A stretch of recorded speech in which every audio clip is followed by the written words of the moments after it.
प्यारे बच्चों नमस्कार, जय हिंद सभी को। क्या है, कैसे हैं भाई सभी लोग? हाँ जी।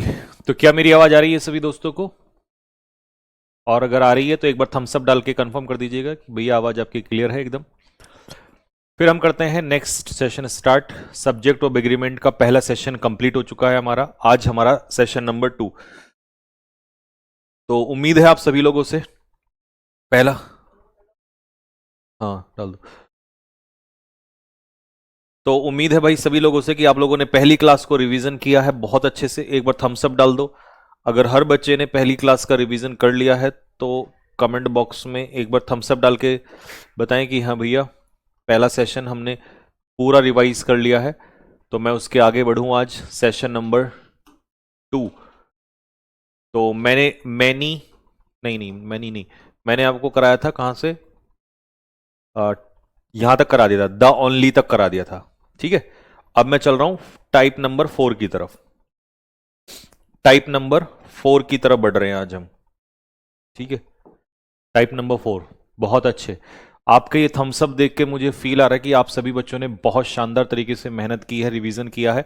तो मैं आपके लिए और एक शानदार सेशन आज लेकर आया हूं, सब्जेक्ट वर्ब एग्रीमेंट का पार्ट 2, जिसको पढ़ के बहुत मजा आने वाला है। पहला टाइप, टाइप 4 सॉरी। टाइप 4 क्या कहता है, ध्यान से सुनिए। जब भी कभी आपको मैनी के पीछे नाउन लगाना हो, तो मैनी कितने को डिनोट करता है? प्लूरल को डिनोट करता है। तो मैनी के पीछे हमेशा नाउन कैसा आएगा? प्लूरल नाउन आएगा। जब नाउन प्लूरल होगा तो ऑब्वियस सी बात है वर्ब भी प्लूरल होगी। बात समझ में आ रही है? तो चलो इसका एग्जांपल देख लेते हैं जरा एक बार। पहला एग्जांपल, मैनी स्टूडेंट्स। जैसे हमने देखा मैनी स्टूडेंट्स, तो हमें यह समझ में आया कि हमारा सब्जेक्ट कैसा बन रहा है? प्लूरल सब्जेक्ट बन रहा है। जैसे ही सब्जेक्ट प्लूरल बना तो बात समझ में आई कि इसकी वर्ब भी कैसी होगी? प्लूरल ही होगी। Next, many employees. अब हमने देखा एम्प्लॉइज यहां पर बहुत सारे हैं, तो सब्जेक्ट हमारा कैसा हुआ? प्लूरल सब्जेक्ट हुआ। जैसे ही सब्जेक्ट प्लूरल हुआ तो हमारी वर्ब भी क्या हुई? प्लूरल हुई। यहां पर आंसर हो जाएगा वर।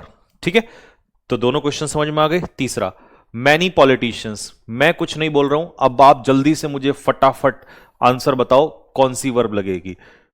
मैनी पॉलिटिशियंस, कितने पॉलिटिशियंस हैं? बहुत सारे। तो ये बना हमारा प्लूरल सब्जेक्ट। ऐसे ही मैंने देखा यहां पर मैनी साइंटिस्ट, बहुत सारे साइंटिस्ट है, तो ये भी हमारा कैसा बना? Plural subject. ठीक है, फिर मैंने देखा यहां पर मैनी टूरिस्ट, मतलब बहुत सारे टूरिस्ट हैं, तो ये भी हमारा कैसा बना? Plural subject. अब जब सब्जेक्ट प्लूरल होता है तो वर्ब में एस या ई एस लगता है या नहीं लगता है? कमेंट बॉक्स में आंसर दीजिए। तो जब सब्जेक्ट प्लूरल होता है तो वर्ब में एस या ई एस नहीं लगता है। तो अगर सब्जेक्ट प्लूरल है तो वर्ब में एस या एस नहीं लगेगा।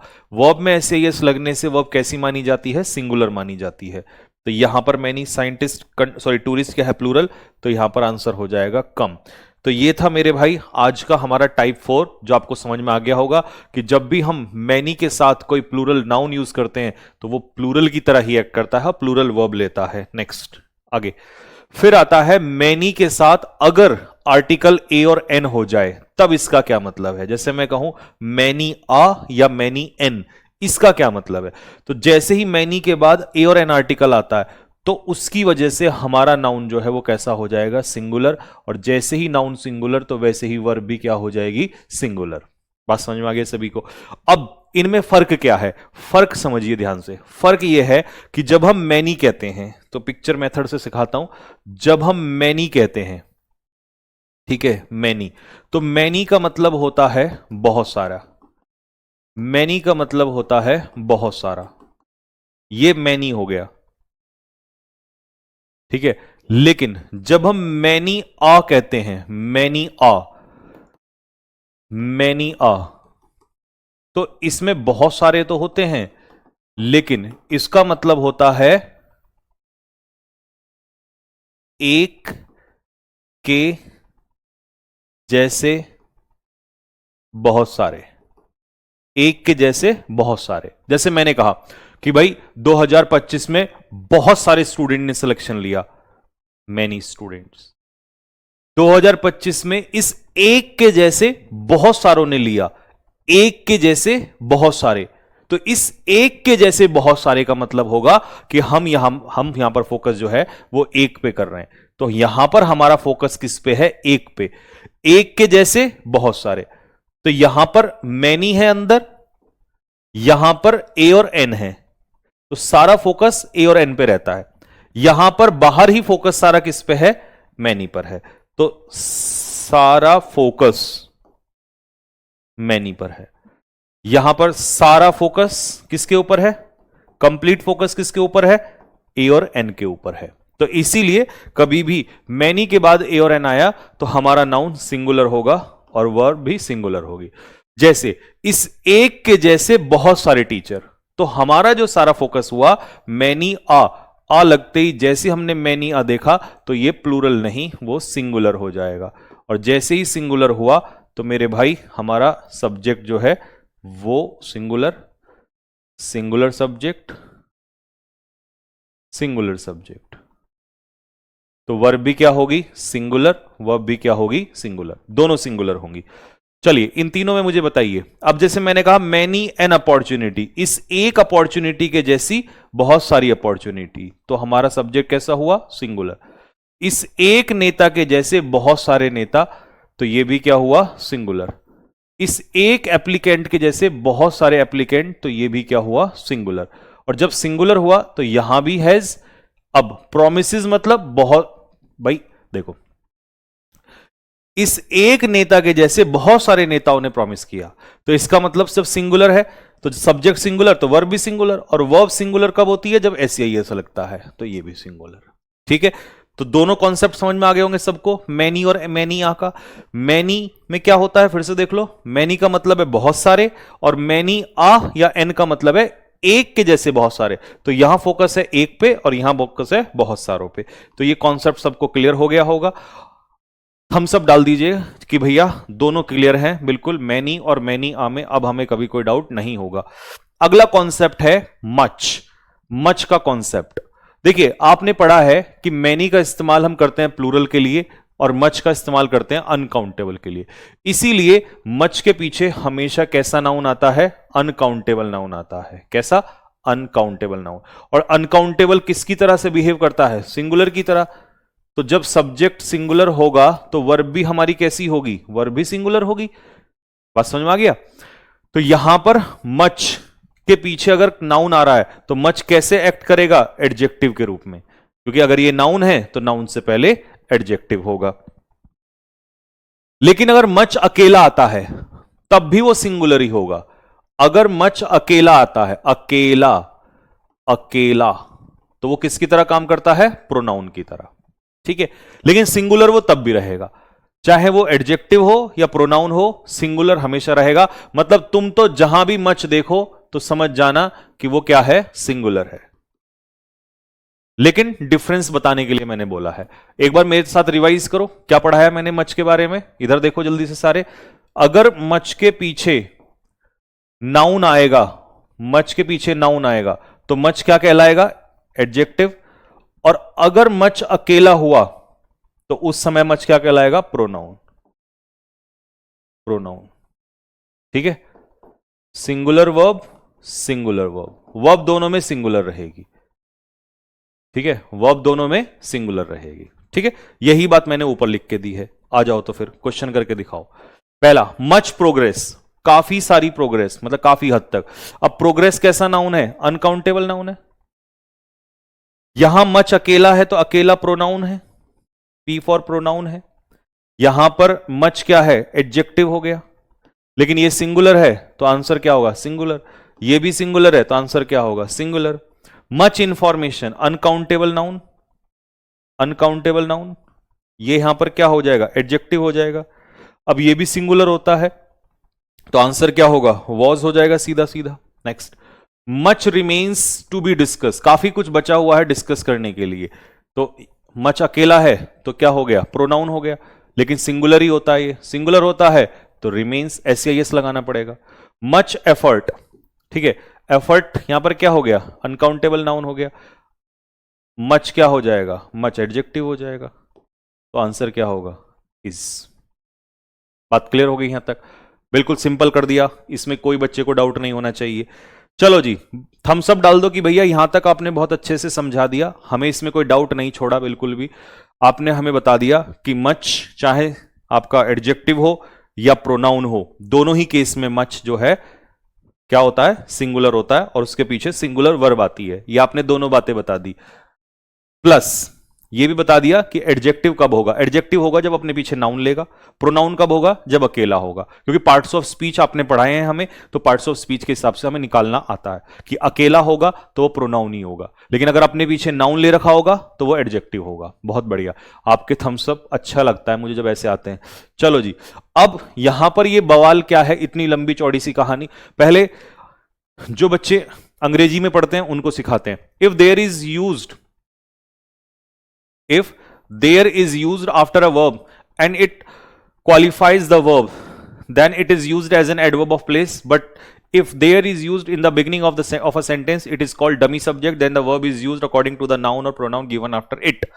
तो चलिए, अंग्रेज वाले बच्चों के समझ में आ गया होगा। अब हिंदी वाले, यदि किसी वाक्य में देयर का प्रयोग वाक्य की शुरुआत में हुआ हो तो देयर को डमी सब्जेक्ट कहा जाता है, और अगर इसके बाद वर्ब आए तो वो नाउन या प्रोनाउन पे निर्भर करती है। ये हो गए हमारे हिंदी मीडियम वाले। अब आ जाओ देसी वाले। देसी देसी ना बोल्या कर छोरी रे। ठीक है भाई, अब देसी वाले आ जाओ। हिंदी भी हो गया, इंग्लिश भी हो गया, नाउ देसी मीडियम। देखो बेटा, हमेशा याद रखना, मैं आपको पिक्चर मेथड से सिखाता हूं। जैसे सपोज करो मैंने आपसे कहा आई एम गोइंग, मैं जा रहा हूं। Where, there.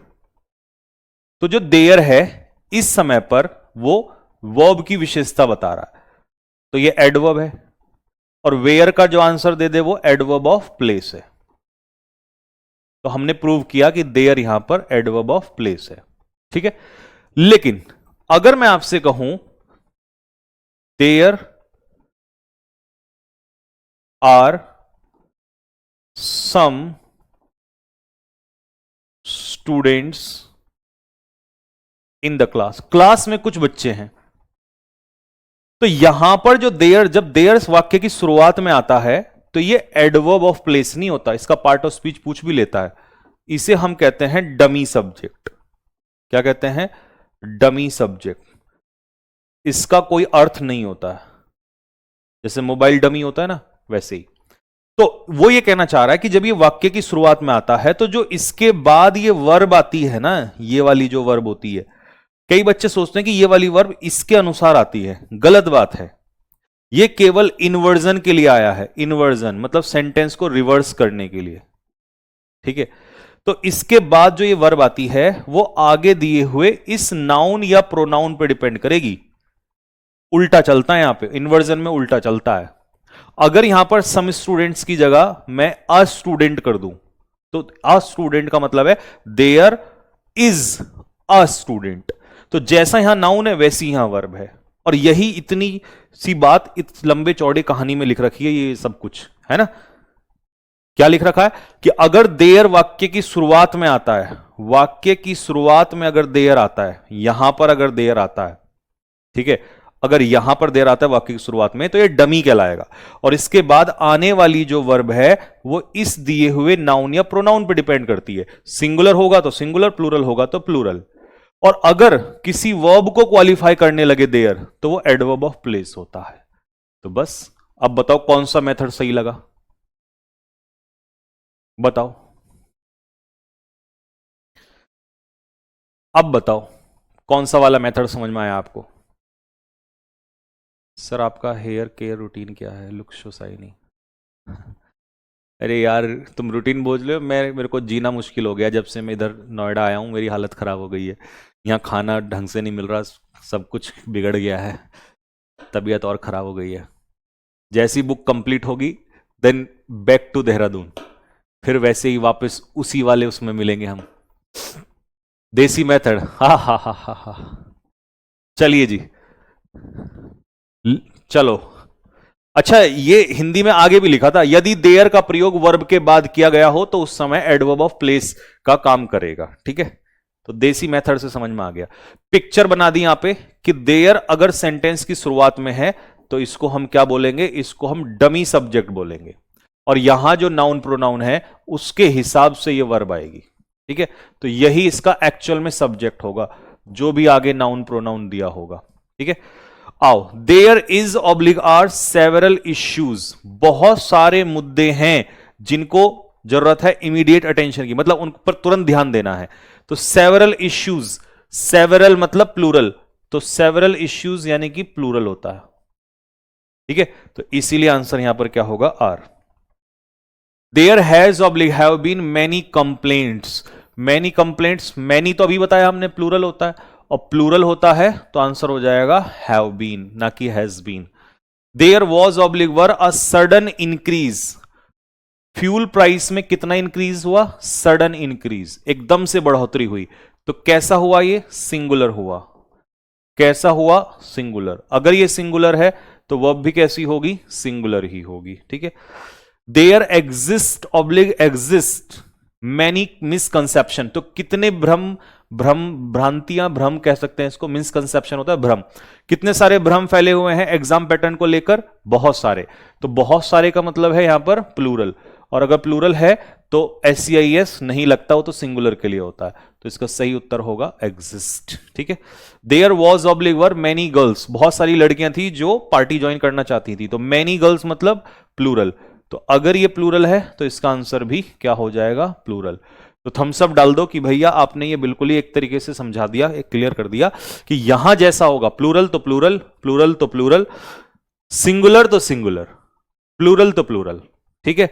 इधर इस पे कोई फर्क नहीं पड़ता, ये तो डी फॉर डमी है, डी फॉर डमी, इसको इंट्रोडक्टरी सब्जेक्ट भी कह देते हैं, डमी भी कह देते हैं, उससे कोई फर्क नहीं पड़ता। ओए हाय हाय हाय हाय हाय हाय हाय, अब मजा आएगा।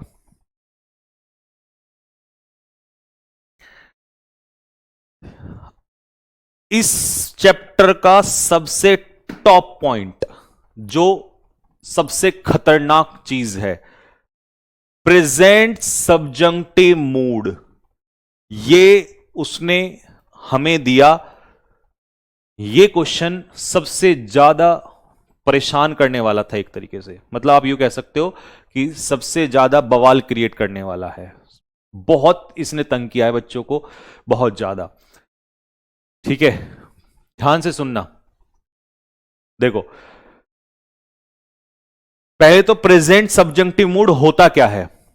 Present subjunctive mood is used, उसका इस्तेमाल किया जाता है, present subjunctive mood is used, उसका इस्तेमाल किया जाता है टू एक्सप्रेस, एक्सप्रेस करने के लिए व्हाट, क्या एक्सप्रेस करने के लिए, क्या एक्सप्रेस करने के लिए, सबसे पहला है डिमांड, कोई मांग की जाती है, सजेशन, किसी को सुझाव दिया जाता है, ऑर्डर, किसी को ऑर्डर दिया जाता है, आवश्यकता, नेसेसिटी, रिकमेंडेशन, सलाह दी जाती है, अर्जेंसी, आवश्यकता दिखाई जाती है कि भाई अर्जेंट है कोई चीज।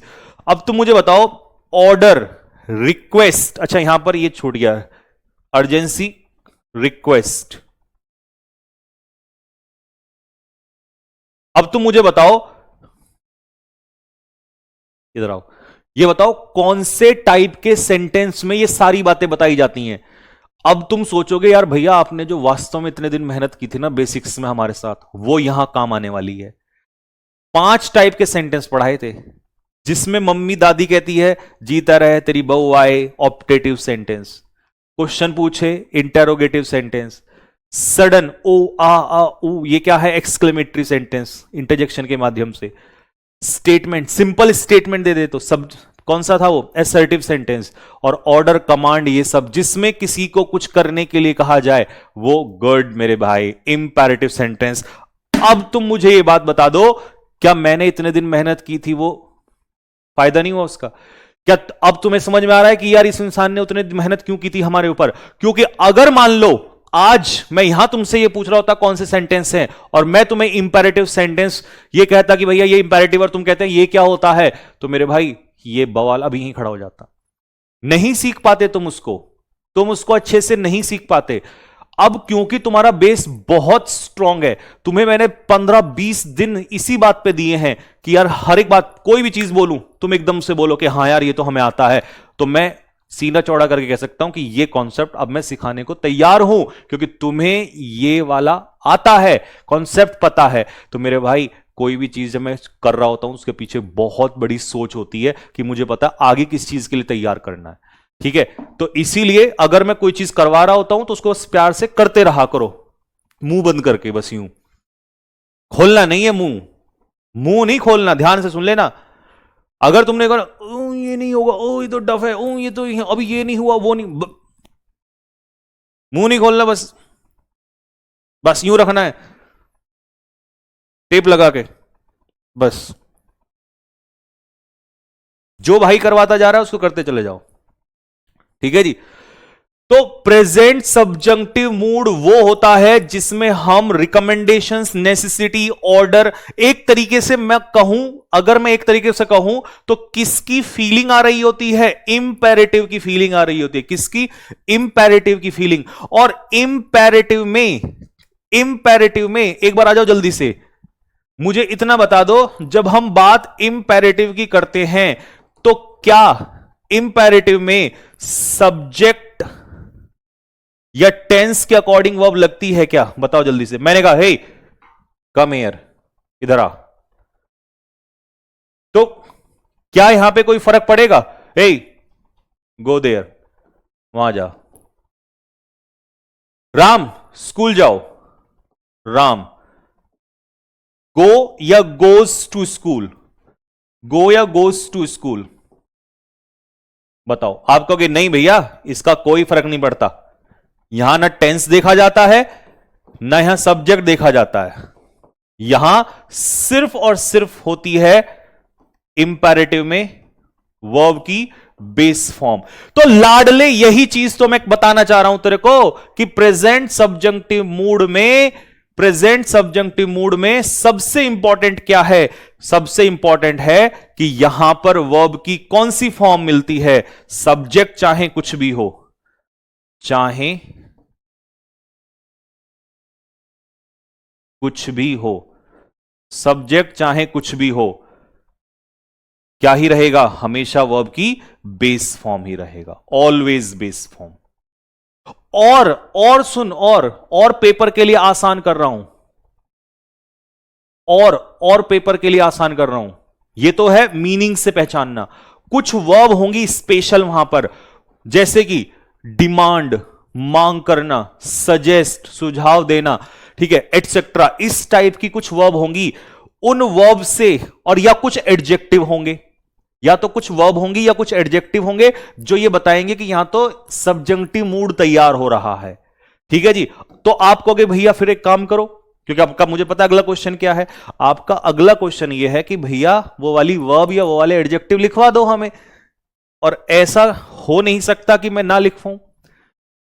Suggest, demand, insist, recommend, propose, order, request, advise, urge, ये कुछ वर्ब होंगी जो प्रेजेंट सब्जंक्टिव मूड तैयार कर रही होंगी, जो कहेंगे कि इंपेरेटिव का फील ले आओ। Verbs that trigger subjunctive mood, वो वर्ब जो सब्जंक्टिव मूड को ट्रिगर करती हैं, वो यही वाली वर्ब हैं। फिर तुम कहोगे जी एडजेक्टिव भी दे दो कुछ जो आते हो पेपर में, adjectives that trigger subjunctive mood, essential, necessary, important, mandatory, compulsory, vital, crucial, ऐसे कुछ एडजेक्टिव दे देगा, तो इन्हीं में से दे देगा, बस आपको तुरंत समझ में आ जाएगा, इससे बाहर कुछ नहीं आने वाला, ठीक है। तो ये आ जाएगा आपका।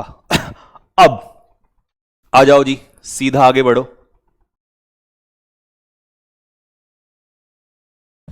ही सजेस्टेड, उसने सजेस्ट किया, दैट शी गोज होम या शी गो होम। अब मुझे तुम्हें बता दो इसका हिंदी में अर्थ क्या निकल रहा है, वह घर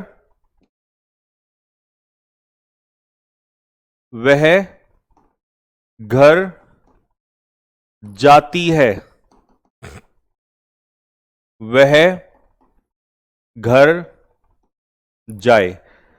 इसका तुम मुझे बता दो कि भैया इसका ये हिंदी में अर्थ निकल रहा है, मैं उसी के हिसाब से आंसर लगा दूंगा। बताओ कौन सा आंसर लगाऊं।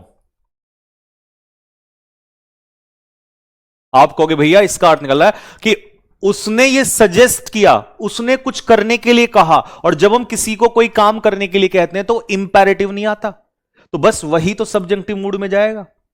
तो इसीलिए ही, अब यहां पर ये नहीं कि सजेस्टेड, कुछ बच्चे कहेंगे कि भैया ये तो पास्ट में है, रिपोर्टिंग वर्ब पास्ट में है। नहीं लाडले, रिपोर्टिंग वर्ब होने दो, इससे कोई फर्क नहीं पड़ रहा है। यहां पर आपको अगर ऑप्शन में वेंट भी आ गया, मान लो वेंट भी दे दिया उसने, तो वेंट भी नहीं लगाना है। अगर उसने मान लो एक ऑप्शन में वेंट दे दिया तो वेंट भी गलत है, याद रखना। तो इसका गोज भी गलत है, ये भी गलत है। तो सही क्या होगा? शी गो होम, वो घर जाए। कुछ करने को कह रहे हैं किसी को। इट इज इंपॉर्टेंट, ये इंपॉर्टेंट है, देखो अभी बताया ना, important, necessary, essential, crucial, vital, compulsory. यह आवश्यक है कि वह मीटिंग को अटेंड करती है या करे। बताओ जल्दी से, करती है या करे? तो कह रहा है कि यह बहुत आवश्यक है कि वो मीटिंग को अटेंड करे, तो उसे कुछ करने के लिए कहा जा रहा है, तो सीधा सा आंसर हो जाएगा अटेंड। इट इज नेसेसरी, यह आवश्यक है कि वह फॉर्म को सबमिट करती है या करे, तो आंसर हो जाएगा करे। वह फॉर्म को सबमिट करे, करती नहीं है, वो तो स्टेटमेंट हो जाएगा, वो तो एसर्टिव सेंटेंस हो जाएगा। और ये एसर्टिव नहीं है, यहां पर कौन सा फील आ रहा है? इंपैरेटिव फील आ रहा है। कौन सा फील आ रहा है? इंपैरेटिव फील आ रहा है। ठीक है, अगला question. The teacher suggested, teacher ने सजेस्ट किया कि वह कड़ी मेहनत करती है या करे। बताओ जल्दी से, करती है या करे? टीचर ने सजेस्ट किया था कि वह कड़ी मेहनत करे। अब यहां पर कुछ भी हो, कोई फर्क नहीं पड़ रहा, कोई फर्क नहीं पड़ रहा। यहां पर कुछ भी हो, कोई फर्क नहीं पड़ रहा। ना यहां टेंस का फर्क पड़ रहा है, ना यहां सब्जेक्ट का फर्क पड़ रहा है, दोनों का फर्क नहीं पड़ रहा। इंपैरेटिव में भी कोई फर्क नहीं पड़ता, ना टेंस का पड़ता, ना सब्जेक्ट का पड़ता। हमें तो सीधा सा देखना है वर्ब की बेस फॉर्म। तो वह कड़ी मेहनत करे, सीधा आंसर हो जाएगा वर्ब की बेस फॉर्म। और बेस फॉर्म में सिखा चुका हूं, आपको बता चुका हूं। आई इंसिस्ट, मैं जोर देता हूं इस बात पे कि वह ईमानदार है या ईमानदार बने। तो किसी को कोई काम करने के लिए कह रहा हूं, तो मैं इस बात पे जोर देता हूं कि वह ईमानदार बने, मतलब वह ईमानदार हो। ठीक है, वह ईमानदार है नहीं, ऐसा हो, ऐसा करे। तो यहां पर देखो, ये मैंने क्या कहा? Base form, base form. Is am are कभी बेस फॉर्म नहीं होती। क्या इज बेस फॉर्म होती है? क्या इज में आईएनजी लगा सकते हैं, इजिंग कर सकते हैं? गलत। बी में आईएनजी लगा सकते हैं तो इससे बीइंग बन जाता है, तो इसीलिए यहां पर बी आंसर होगा। ही बी ऑनेस्ट, वह ईमानदार हो। हालांकि बड़ा अजीब सा लगेगा सुनने में, ये क्या लग रहा है, बट यही आंसर है। He be honest. He be honest का मतलब बताओ, हिंदी में लिखो। ही बी ऑनेस्ट का मतलब क्या हो? कि वह ईमानदार है, वह ईमानदार बने, वह ईमानदार हो। इट इज एसेंशियल, यह आवश्यक है कि काम समय पर पूरा किया जाए, काम समय पर पूरा किया जाए। द वर्क कंप्लीट, वर्ब की बेस फॉर्म, और यहां पर है be completed, B plus V3, और एक ऑप्शन में आ गया इज कंप्लीटेड। इन तीनों में से बताओ कौन सा सही उत्तर होगा। अब जितने भी रटने वाले बच्चे हैं ना, वो कहेंगे कि सर भैया आपने बताया था कि हमेशा वर्ब की बेस फॉर्म आएगी, बट लाडले एक एक्सेप्शन, ध्यान देना जरा। जब भी प्रेजेंट सब्जंक्टिव मूड की बात आएगी, प्रेजेंट सब्जंक्टिव मूड की बात आएगी, तो ऐसे केस में दो कहानी तैयार होंगी, एक एक्टिव और एक पैसिव। अब आप कहोगे यार ये वाला तो हम भूल ही गए थे। तो एक्टिव में वर्ब की बेस फॉर्म और पैसिव में बी प्लस वर्ब की थर्ड फॉर्म, बस इतना याद रख लेना। अभी तक तुम ये वाला पॉइंट कर रहे थे वर्ब की बेस फॉर्म, लेकिन तुम एक्टिव में कर रहे थे। अब एक क्वेश्चन मैंने दे दिया पैसिव में, क्योंकि मुझे पता अगर पेपर में आता और तुम नहीं कर पाते फिर वहां परेशान हो जाते। It is essential that the work complete, क्योंकि वर्क किसी को कंप्लीट नहीं करेगा, वर्क किसी के द्वारा होगा। तो इसका मतलब मुझे जल्दी से ये बता दो कि ये सेंटेंस अगले वाला जो है, ये यहां से लेकर यहां तक, ये कौन से में आएगा, एक्टिव में या पैसिव में? तो आप कहोगे भैया पैसिव में। तो जब पैसिव में आएगा तो सीधी सी बात है, इसका आंसर होगा बी कंप्लीटेड। तो इसके लिए हमें कौन सी पिक्चर याद रखनी है? ये वाली पिक्चर याद रखनी है, ये वाली। ये वाली मोस्ट इंपॉर्टेंट। ठीक है भाई, इसको पिक्चर को बना देना रे बच्चे, अच्छे से डिजाइन करना है इसको। ठीक है, ये इंपॉर्टेंट है भाई, इंपॉर्टेंट। ये क्या है? इंपॉर्टेंट है। ठीक है, नेक्स्ट, अगला आ जाओ जी। ये बताओ जरा, द कोर्ट ऑर्डर्ड, कोर्ट ने आदेश दिया, that he is arrested, he is arrested, या he arrest base form, is arrested या बी अरेस्टेड। सबसे पहले तो ये बताओ, क्या ही अरेस्ट करेगा? ही गिरफ्तार करेगा, गिरफ्तार होगा पुलिस के द्वारा, क्योंकि पुलिस के द्वारा होगा तो इसीलिए पैसिव। और पैसिव में आपको दो ही बातें, एक्टिव और पैसिव में दो ही बातें सिखा रखी है मैंने। ये होगा तो एक्टिव, गलत है, ये तो आता ही नहीं है।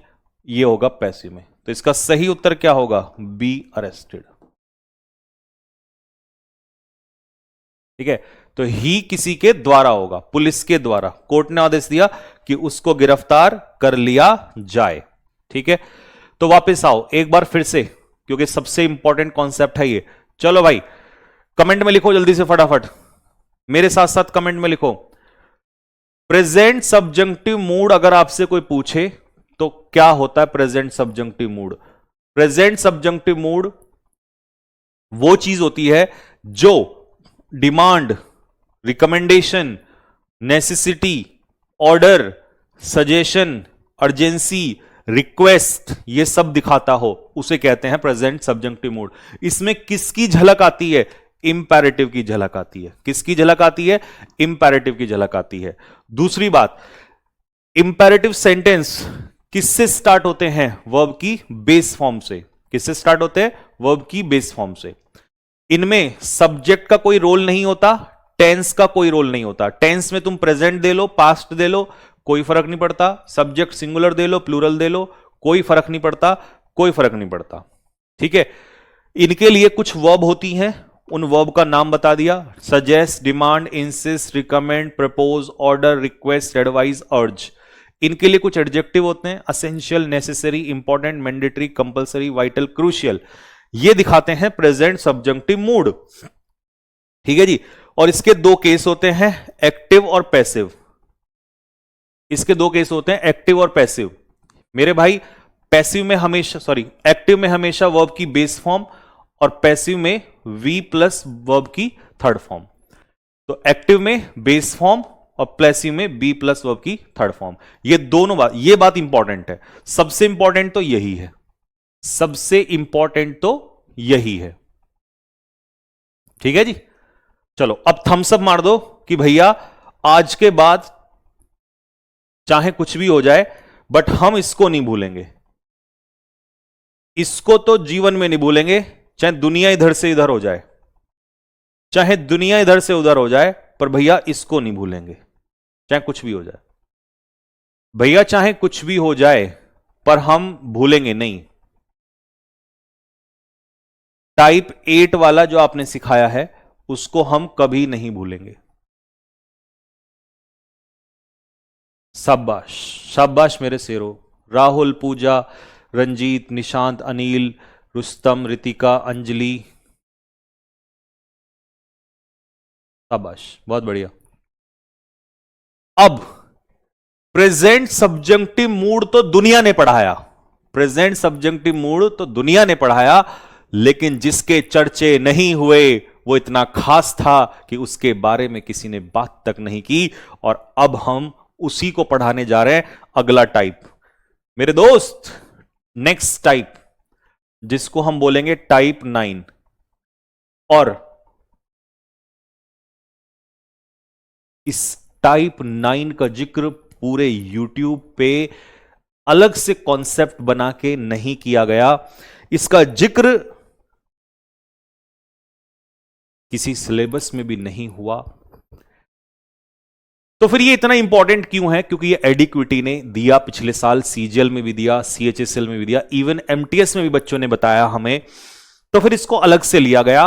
अब ये क्योंकि बहुत टफ था, बट ये टफ आसान कैसे हुआ आप देखना, अभी आपको आसान कैसे लगेगा। और मैं सिर्फ इतना पूछना चाहता हूं आपसे कि जो मैंने समय बिताया 20 से 25 दिन आपके साथ बेसिक्स में, क्या जो तुम उस समय चिल्ला चिल्ला के कह रहे थे कि इतना क्यों खींच रहे हो, इतना क्यों खींच रहे हो, आज तुम्हें माफी मांगनी पड़ेगी कि भाई गलती हो गई, मालिक गलती हो गई, आज तुम्हें माफी मांगनी पड़ेगी। ध्यान से सुनना, ठीक है? ध्यान से सुनना, गलती क्यों माननी पड़ेगी मैं बताऊंगा अभी कि तुमने क्या गलती, तुम क्यों मुझे उस समय उल्टा पुल्टा बोल रहे थे कि लंबा खींच रहे हो, और तुम्हें आज समझ में आ जाएगा, ठीक है? एक सेंटेंस एक टाइप होता है क्लेफ्ट सेंटेंसेस। अब मैं उसका जिक्र बाद में करूंगा, पहले मैं आपको एक छोटी सी बात बताता हूं। मैंने आपसे कहा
कमेंट में लिख के बताओ ये क्लॉज है या फ्रेज है।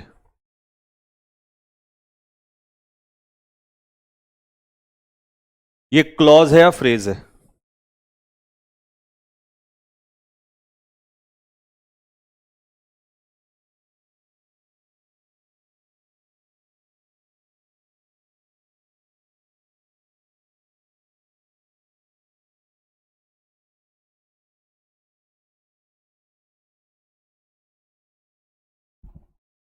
हाँ जी, क्लॉज है या फ्रेज है? एक भी बच्चा ऐसा नहीं है जो ये कह रहा हो फ्रेज है। इसका मतलब हर एक बच्चे को यह बात पता है कि क्योंकि यहां पर जो लिखा है, यहां पर जो लिखा है यह है हमारा स्टूडेंट सब्जेक्ट, और इसकी जो वर्ब है वो है ये वाली हैव कंप्लीटेड। तो जब सब्जेक्ट प्लस वर्ब मिल जाए तो ऑब्वियस सी बात है ये क्लॉज ही तो है, तो यहां से फ्रेज हटा दिया, क्लॉज है। ये कितना क्लॉज है जल्दी से मुझे बताओ, ये कितना क्लॉज है? ये कितना क्लॉज है? कितना क्लॉज है? दो क्लॉज है, एक सब्जेक्ट एक वर्ब, कितना क्लॉज है बताओ? एक क्लॉज है, ठीक है, एक क्लॉज है। अब मुझे यह पूछना है कि अच्छा ये कौन सा क्लॉज है, कौन सा क्लॉज है बताओ? एक तो क्लॉज है, ये कौन सा क्लॉज है ये भी तो मैं देखना चाहता हूं, तुम्हारी नॉलेज, कि अब कोई तुम्हें ऐसे फर्जी तरीके से पढ़ाएगा तो तुम सेटिस्फाई नहीं हो सकते, तुम्हें पूरा डेप्थ में चाहिए। कौन सा क्लॉज है? क्योंकि ये वर्ब है और इस वर्ब के सब्जेक्ट का काम कर रहा है। आप अगर किसी ने कह दिया ना कि इस वर्ब के सब्जेक्ट का काम स्टूडेंट्स कर रहा है, तो उसकी तो गुद्दी लाल कर देना, उसको कहना कि भाई इस वर्ब के सब्जेक्ट का काम कर रहा है स्टूडेंट्स, ठीक है? ये जो वर्ब है इसके, तो इस वर्ब के सब्जेक्ट का काम कर रहा है ये स्टूडेंट, लेकिन ये जो वर्ब आने वाली है इसके सब्जेक्ट का काम ये पूरा क्लॉज कर रहा है। और सब्जेक्ट का काम कौन सा क्लॉज करता है? नाउन क्लॉज करता है। एक एक बच्चे के कमेंट में नाउन क्लॉज लिखा हुआ है और इसको देख के मुझे सुकून जो आ रहा है ना, तो ये नाउन क्लॉज है मेरे भाई। अब समझ में आया कि जब क्लॉज सब्जेक्ट यानी कि नाउन क्लॉज, नाउन क्लॉज ही सब्जेक्ट का काम करता है। जब नाउन क्लॉज सब्जेक्ट के रूप में, जब नाउन क्लॉज सब्जेक्ट के रूप में काम करेगा तो वह कैसा माना जाएगा? सिंगुलर माना जाएगा। क्या माना जाएगा? सिंगुलर। तो वर्ब भी कैसी लेगा? सिंगुलर वर्ब लेगा। कैसी वर्ब लेगा? सिंगुलर वर्ब लेगा। तो मुझे बताओ, ये सिंगुलर ही तो है, ये कितना क्लॉज है? एक क्लॉज है। तो जब ये एक क्लॉज है, ये तो ये पूरा सब्जेक्ट के रूप में काम कर रहा है। अगर ये सब्जेक्ट के रूप में काम कर रहा है तो इसकी जो वर्ब होगी वो क्या होगी? इज होगी। इज वर्ब होगी।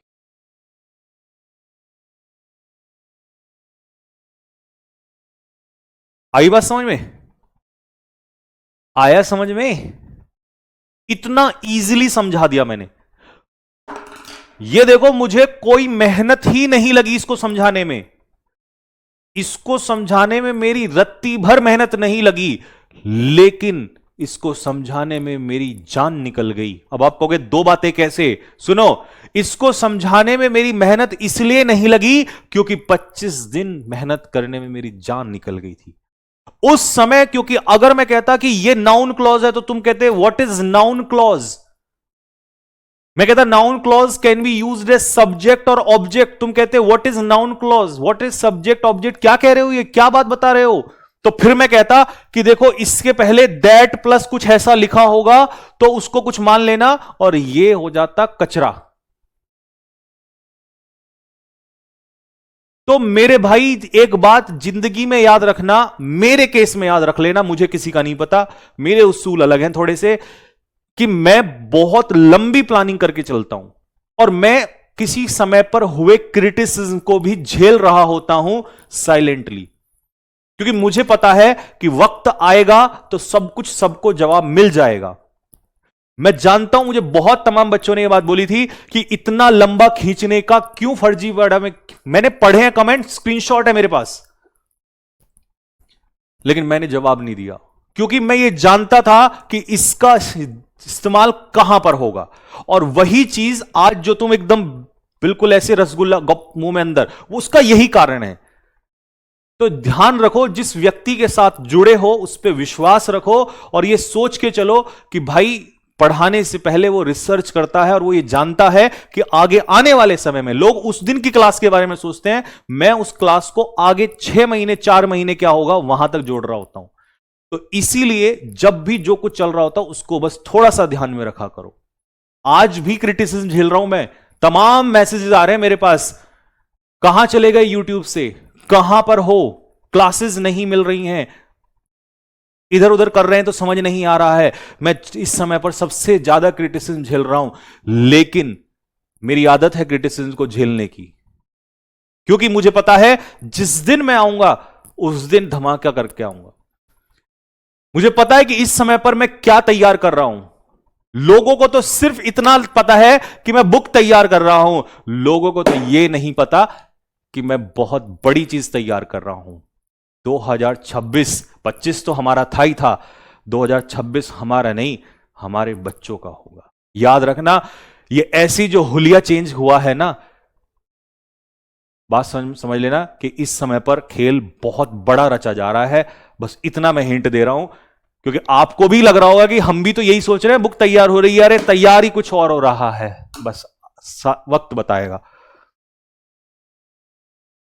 चलो क्वेश्चंस करके दिखाओ। तो ये है वो टाइप 9 जो मैंने आपको समझा दिया है, ठीक है। कॉन्सेप्ट ऑफ नाउन क्लॉज, जो कि किसके रूप में काम करता है? सब्जेक्ट के रूप में, यानी कि ऐसे लिख देगा, दैट प्लस क्लॉज लिख देगा, ठीक है। Noun clause, that plus clause ऐसे लिख देगा, और ये किसके रूप में आ रहा होगा? ये आपका सब्जेक्ट के रूप में आ रहा होगा। अब देखो, दैट ही लाइड, कि उसने झूठ बोला, ये बात शॉकिंग थी। तो ये जो वॉज है, इसका सब्जेक्ट बताओ कौन है। अगर किसी ने कह दिया कि इसका सब्जेक्ट ही है तो गुद्दी लाल कर दूंगा उसकी। ये जो सब्जेक्ट है ना, ये जो सब्जेक्ट है, इसकी ये वर्ब है लाइड, ये है इसकी वर्ब। तो इसका सब्जेक्ट कौन है? ये है नाउन क्लॉज,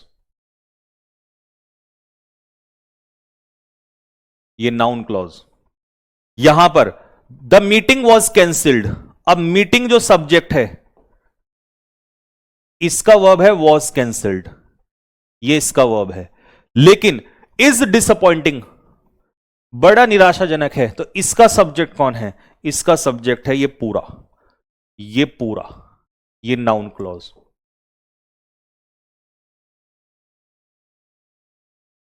ये नाउन क्लॉज। नेक्स्ट।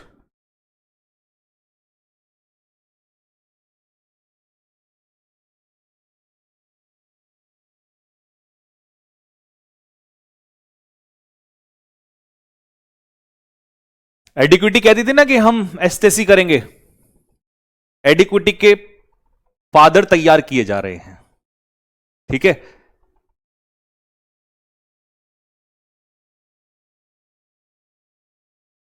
ऐसे क्वेश्चंस जो एडिक्विटी देके हमें डरा रहा था, भाई साहब कलेजा छील के ले जाएंगे बाहर। अब सुनना ध्यान से, वर सरप्राइजिंग, चौंकाने वाली चीज है। क्या है ये सरप्राइजिंग? ये जो वर्ब है हमारी वर, इसका सब्जेक्ट कौन है? अब कई बच्चे बोलेंगे भैया कम्युनिटी अनरेस्ट। गलत, क्योंकि ये तो ऑफ प्रेपोजिशन का ऑब्जेक्ट है। ये तो जो ऑफ है ना, पी फॉर प्रेपोजिशन, इस ऑफ प्रेपोजिशन का ऑब्जेक्ट है कम्युनिटी अनरेस्ट। जो कम्युनिटी अनरेस्ट मतलब अव्यवस्था फैली हुई है, कॉमोशन फैला हुआ है। टू एड्रेस, टू एड्रेस मतलब इन्फिनेटिव, इन्फिनेटिव, इन्फिनेटिव। और इन्फिनिटी में ये वर्ब होती है, और वर्ब अपने पीछे क्या लेती है? ऑब्जेक्ट। तो ये इसका ऑब्जेक्ट है। रूट कॉजेज मतलब मुख्य कारण, तो ये भी ऑब्जेक्ट, ये भी सब्जेक्ट नहीं हो सकता। फेल्ड एक वर्ब है, इसका सब्जेक्ट रिपोर्ट, ये रहा सब्जेक्ट। तो ये फेल का सब्जेक्ट तो रिपोर्ट है। रिपोर्ट सरप्राइजिंग नहीं है, इस वर्ब का ये सब्जेक्ट है। तो इसका सब्जेक्ट कौन है? ये जो वर्ब बैठी है चिल्ला चिल्ला के ये मांग रही है कि मुझे मेरा सब्जेक्ट दे दो, नहीं तो मैं खून पी लूंगी तुम्हारा, जो पिछले साल मैंने पिया था। और हमने कह दिया पी के दिखा तू इस बार। पिछली बार तो पता नहीं था हमारे बच्चों को। इसका सब्जेक्ट बता दो कौन है, मुझे इसका सब्जेक्ट बता दो, बात खत्म। इस वर्ब को सब्जेक्ट चाहिए, इस वर्ब को सब्जेक्ट चाहिए। इसका सब्जेक्ट बताओ कौन है? कौन है इसका सब्जेक्ट? ये बताओ। इसका सब्जेक्ट है ये जो दैट से कहानी शुरू हुई है ना, that the report failed to, और कहां तक? अनरेस्ट। कहां तक? अनरेस्ट। ये जो पूरा अपने आप में नाउन क्लॉज है, क्योंकि नाउन क्लॉज ही सब्जेक्ट का रोल निभा सकता है। और ये नाउन क्लॉज कितना है? सिंगुलर। और जब ये सिंगुलर है तो ऑब्वियस ही बात है, इसका आंसर क्या होगा? इसका आंसर होगा वॉज।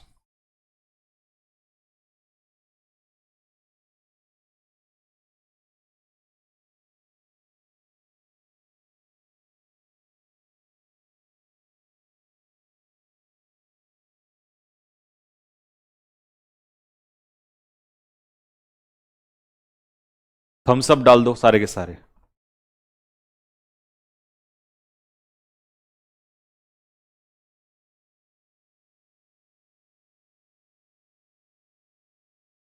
ये अगर किसी ने मुझे बताया, अगर किसी ने मुझे यहां पर वर का वॉज किया, रैपट मार दूंगा उल्टे हाथ का। अगर किसी ने मुझे कहा कि भैया वर की जगह वॉज आ जाएगा, ये तो गधा गधे को भी पता चल जाएगा। अब मुझे तो इसका सब्जेक्ट बता दो कहां से कहां तक है। सब्जेक्ट बता दो, इसका सब्जेक्ट बता दो कहां से कहां तक है, जल्दी।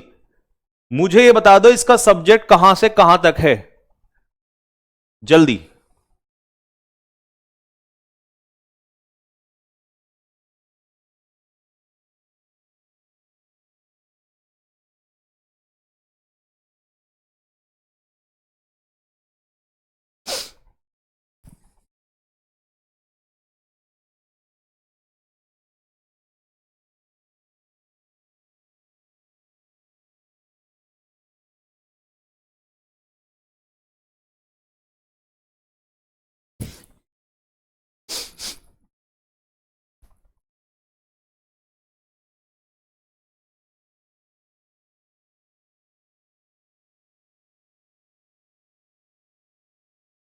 ये रहा, दैट से लेकर सस्टेनेबिलिटी तक ये क्या है हमारा नाउन क्लॉज। आप कहोगे बीच में ये क्या आ गया, बीच में ये फ्रेज आ गई, ये है फ्रेज, क्योंकि डेस्पाइट क्या होता है प्रेपोजिशन, और प्रेपोजिशन अपने पीछे एक्सटेंसिव कंसल्टेशन, प्रेपोजिशन अपने पीछे क्या लेता ऑब्जेक्ट, तो ये हो गई हमारी फ्रेज। ठीक है, प्रेपोजिशनल फ्रेज। ठीक, तो हमें मिल गया नाउन क्लॉज, और इस नाउन क्लॉज की वजह से हमारी वर्ब कैसी आ गई, सिंगुलर आ गई। तो आंसर हो गया हमारा ये। बताओ,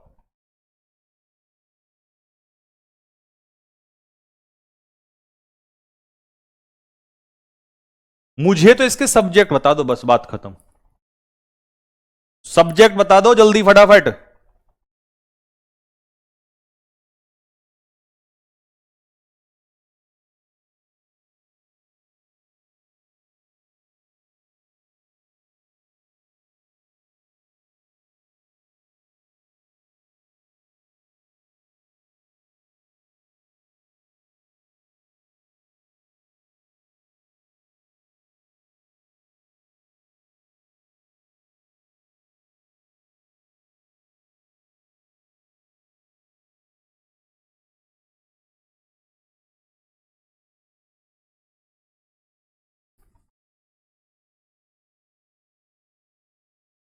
ऐसा नहीं है कि अगर आप ये सोचो कि यहीं तक आएगा, आप इसको देखो, दैट क्लॉज में आप इसे पूरा भी लिख सकते हो, यहां तक भी लिख सकते हो, बस मैंने अलग तोड़ के बता दिया। कभी आप सोचो, है ना, यहां से लेके आप इसको यहां तक भी लिख सकते हो, है तो उसी का पार्ट, बट मैंने अलग तोड़ के बता दिया कि ये अलग क्या है, अगर अलग देखेंगे तो अलग क्या है। ठीक है, ऐसे ही इस वाले में यहां पर भी यहां से लेके यहां तक, ठीक है, सॉरी यहां तक पूरा आ जाएगा इसी के अंदर में। अगर अलग तोड़ के बताओगे तो ये प्रेपोजिशन, और प्रेपोजिशन के पीछे फिर से ये ऑब्जेक्ट आ जाएगा, फिर से वो फ्रेज बन जाएगा। ठीक है, लेकिन ये यहां तक आप ले सकते हो उसको। ठीक है, ऐसे ही एक क्वेश्चन और ले लो, that implementing stringent reforms, stringent reforms का मतलब है स्ट्रिक्ट रिफॉर्म्स, ठीक है, in the absence of political consensus was considered impractical by most senior advisors।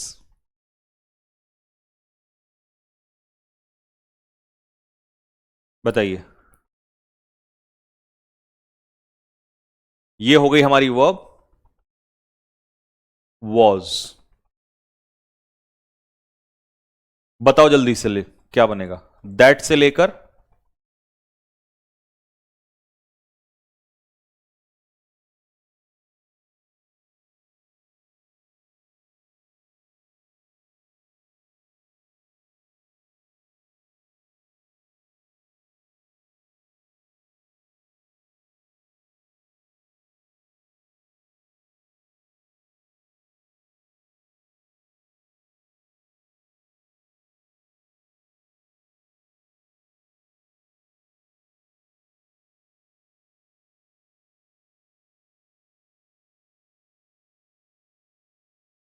अब मुझे तुम ये बता दो, ये नाउन फ्रेज है या क्लॉज है। मैं तोड़ के बताता हूं, ऑफ प्रेपोजिशन, प्रेपोजिशन के पीछे पॉलिटिकल कंसेंसस, राजनीतिक सहमति, ये इसके ऑब्जेक्ट के रूप में काम करेगा, नाउन ऑब्जेक्ट। ठीक है, in the absence, in preposition, preposition के पीछे एब्सेंस फिर से ऑब्जेक्ट का काम करेगा। आगे आ जाओ, implementing stringent reforms, strict reforms को इंप्लीमेंट करना, इंप्लीमेंटिंग जिरेंड हो गया, जिरेंड। ठीक है, जिरेंड क्योंकि वर्ब होती है, और वर्ब जिरेंड वर्ब से ही बनता है, वर्ब अपने पीछे क्या लेता है ऑब्जेक्ट, तो ये इसका ऑब्जेक्ट हो जाएगा, strict reforms object, strict adjective है, रिफॉर्म नाउन है, सुधार। तो मेरे भाई इस बार ये क्लॉज नहीं है, ये फ्रेज है, नाउन फ्रेज। क्यों?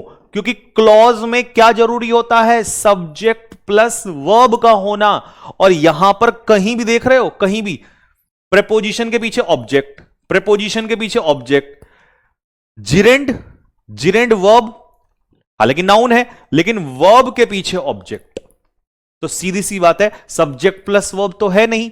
नाउन फ्रेज, तो नाउन फ्रेज भी तो सब्जेक्ट का काम करता है। नाउन फ्रेज भी सब्जेक्ट का काम करता है, नाउन क्लॉज भी सब्जेक्ट का काम करता है, दोनों ही सब्जेक्ट का काम करते हैं, तो आंसर सीधा हो जाएगा। बात तो वही है। लो जी, ये बताओ, अगर किसी ने ये बताया कि हैव की जगह हैज आएगा, उसकी गुद्दी लाल कर दी जाएगी। बताना यह है कि कहां से लेकर कहां तक, कहां से लेकर कहां तक, दैट से लेकर नेगोशिएशंस तक, नेगोशिएशंस तक। क्या है ये, नाउन क्लॉज या नाउन फ्रेज? बताओ, जल्दी बताओ फटाफट। ये देखो, कमेटी सब्जेक्ट, फेल्ड वर्ब, मिल गया, subject plus verb clause, noun clause, और नाउन क्लॉज सिंगुलर, तो आंसर हैज। मेरे भाई, अगर बात में मजा आया हो और लगा हो कि यार बात में तो तकड़े वाला दम है, तो आज के लिए बस इतना ही रखेंगे, क्योंकि आज बेहतरीन वाले कॉन्सेप्ट हो गए, इनको रिवाइज करोगे, कल यहां से बवाल खड़ा करेंगे। कल यहां से बवाल खड़ा कर देंगे यहां से। अभी इसको दिखाते नहीं है, कल चलेंगे यहां से। 9 तक ही करना बस तुम।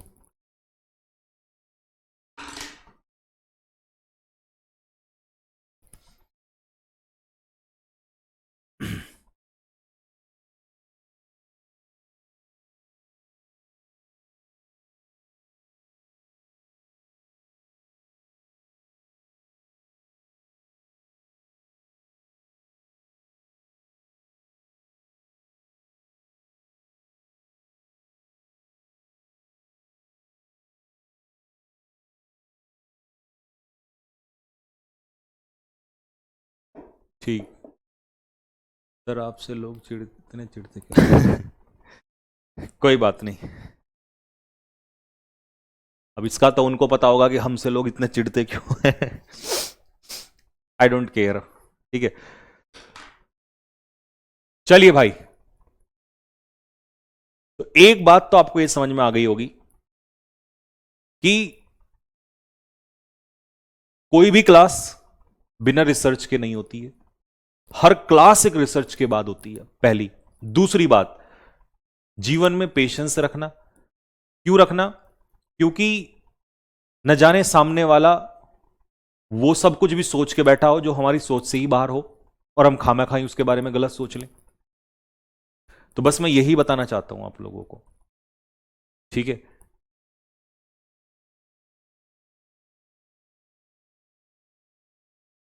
वैसे तो बहुत कुछ कहना है, बट किसी दिन क्लास में कहेंगे भी टाइम वेस्ट हो जाएगा तुम्हारा, क्लास भी है, ठीक है।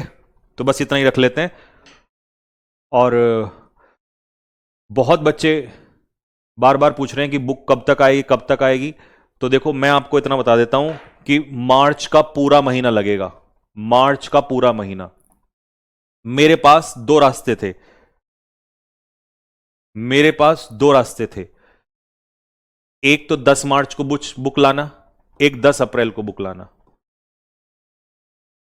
10 मार्च को अगर मैं बुक लाता तो इसमें पैसा बहुत ज्यादा कमाया जा सकता था, क्योंकि वो सारे रीजन मैं आपको नहीं बताऊंगा, बट इसमें बहुत ज्यादा पैसे कमाने के चांसेस थे 10 मार्च को। 10 अप्रैल को लाऊंगा तो इसमें डिले भी हो रहा है, देरी भी हो रही है। डिले हो रहा है तो क्रिटिसिज्म भी हो रहा है, ठीक है, गालियां भी पड़ रही हैं, क्रिटिसिज्म भी हो रहा है, और पैसा वो भी नहीं, क्योंकि वो भी बिल्कुल खत्म हो जाएगा, ठीक है। तो मैंने ये वाला रास्ता ना चुन के ये वाला रास्ता चुना, कारण क्योंकि इस वाले रास्ते पे मुझे जो चीज नहीं मिल रही थी वो ये थी कि जो बुक है वो ऐसे, जैसे दिल होता है ना, दिल जब तीर दिल के पार होता है तो उसको चीरते हुए चला जाता है, वो फील नहीं आ रहा था कि बुक आए और मार्केट को चीरती हुई चली जाए, वो फील नहीं आ रहा था। तो हमने रास्ता चुना कि हमें सिर्फ एक चीज चाहिए कि जब बुक मार्केट में लॉन्च हो तो जैसे दिल ऐसे जाता ना तीर चीरते चीरते हुए, तो वो फीलिंग आना चाहिए। वो फीलिंग जो है 10 अप्रैल के लॉन्च में आएगी, और उसी के लिए पूरी ताकत झोंक रखी है। ठीक है, लेकिन फिर मैं आपको बता दूं कि लोग बुक सोचे बैठे हैं, कहानी कुछ और ही तैयार हो रही है दोस्त। ठीक है, बस आप वेट करते रहना और जो करा रहा हूं उसको करते रहना। रीडिंग कॉम्प्रिहेंशन की कौन सी शीट डलेगी आज? रीडिंग कॉम्प्रिहेंशन की 14 वाली सीट डलेगी अभी। ठीक है, और रात तक मैं आपको आज वोकैबुलरी का एक और सेट दे दूंगा रिकॉर्डेड फॉर्म में। अब रात को 8 बजे वाली क्लास नहीं होगी, अब रात को 8 बजे वाली क्लास की जगह पे सेम आपको रिकॉर्डेड क्लास मिला करेगी। ठीक है, सेम रिकॉर्डेड क्लास मिलेगी।